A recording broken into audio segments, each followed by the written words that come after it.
Right from the start, software development comprised two different departments. The development team that develops the plan, designs, and builds the system from scratch, and the operation team for testing and implementation of whatever is developed. The operations team gave the development team feedback on any bugs that needed fixing and any rework required.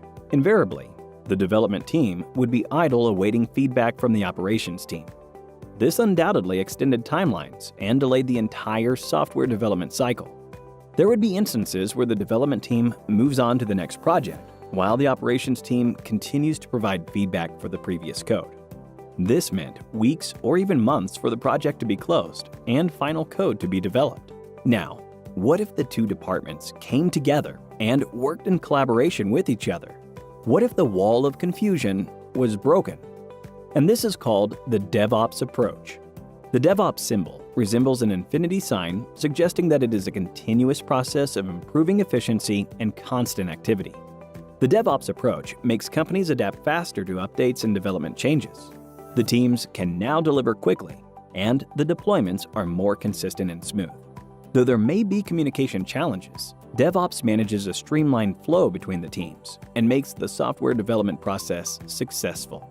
The DevOps culture is implemented in several phases with the help of several tools. Let's have a look at these phases. The first phase is the planning phase, where the development team puts down a plan, keeping in mind the application objectives that are to be delivered to the customer. Once the plan is made, the coding begins. The development team works on the same code, and different versions of the code are stored into a repository with the help of tools like Git and merged when required. This process is called version control. The code is then made executable with tools like Maven and Gradle in the build stage. After the code is successfully built, it is then tested for any bugs or errors. The most popular tool for automation testing is Selenium. Once the code has passed several manual and automated tests, we can say that it is ready for deployment and is sent to the operations team. The operations team now deploys the code to the working environment. The most prominent tools used to automate these phases are Ansible, Docker, and Kubernetes. After the deployment, the product is continuously monitored, and Nagios is one of the top tools used to automate this phase. The feedback received after this phase is sent back to the planning phase, and this is what forms the core of the DevOps lifecycle, that is, the integration phase. Jenkins is the tool that sends the code for building and testing. If the code passes the test, it is sent for deployment, and this is referred to as continuous integration.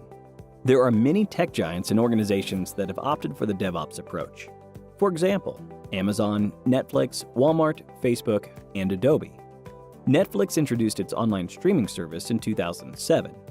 In 2014, it was estimated that a downtime for about an hour would cost Netflix $200,000. However, now Netflix can cope with such issues. They opted for DevOps in the most fantastic way. Netflix developed a tool called the Simian Army that continuously created bugs in the environment without affecting the users. This chaos motivated the developers to build a system that does not fall apart when any such thing happens. So, on this note, here is a quiz for you. Match the DevOps tool with the phase it is used in. A. B. C. D. None of the above. Today, more and more companies lean towards automation, with the aim of reducing its delivery time and the gap between its development and operations teams. To attain all of these, there's just one gateway: DevOps.